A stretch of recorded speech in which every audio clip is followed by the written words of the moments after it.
Papalinis. Bigay mo lang sa akin yung mga tao mo, kaya kong ipalinis yan. Kasi kung ayaw yung dalawa, hindi ako gagala. Basta buksan lang mo yan, kaya kong palinis. Ay, hindi maaaring buksan ng buksan, may mga gamit sa loob eh. Mahirap yun. Kami ang magpapalinis, inyong bayad kung gusto nyo. Bakit ibig sabihin din, buksan niya at pumasok kami doon, may mawawala roon? Hindi naman, Saka kaya nagtapon. lang may pangyayari na dati eh. Tapon siya, oh. At saka ganito, Renan.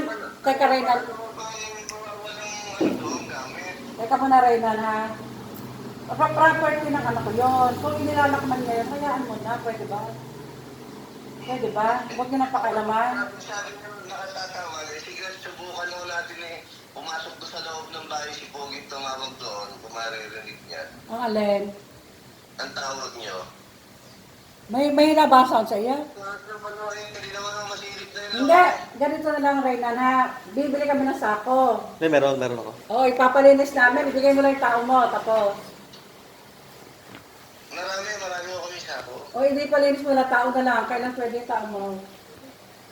Ay, kayo nga ho, ang si Pogi nga ho, Ano nga? Pupunta nga ako. Anytime nga ako. Kasama ako. Basta magbigay ng tao. Sige, di ba may ako nga po? May tao ka. Mga ilang tao mo dyan. May pala kayo dyan. Di ba marami na rin yung pala May pala ka. O yan, aking tao na lang. Tao.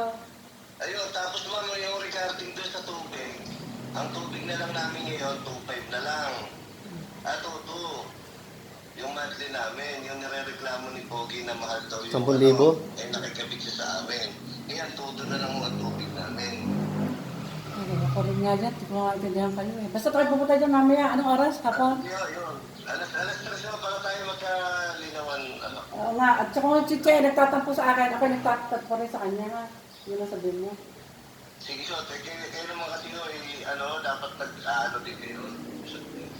Ay kasi nga ikwan, ayoko kasi nung nag-uusap tayo. Huwag kayo maliwala dito sumbong sa inyo ng mga kung sino naman yun. Ay, syempre, ang gusto noon, tayo guluhin.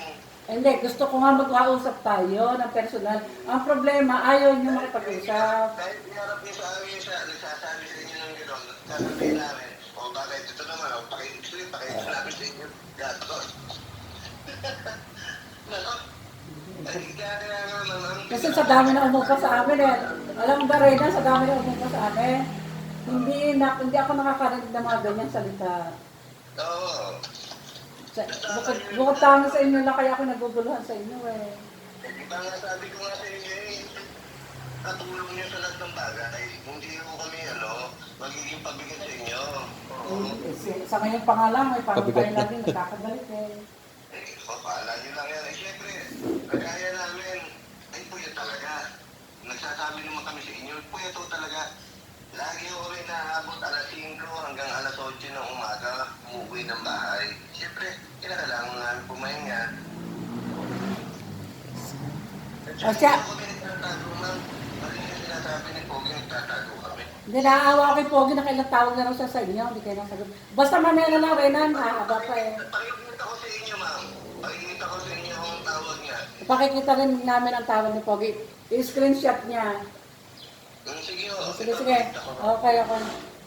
Sige. Mamaya na lang ha, yung tao mo, handa mo. Alas 3, sige, sige. I-screenshot mo kayo mga tawag mo.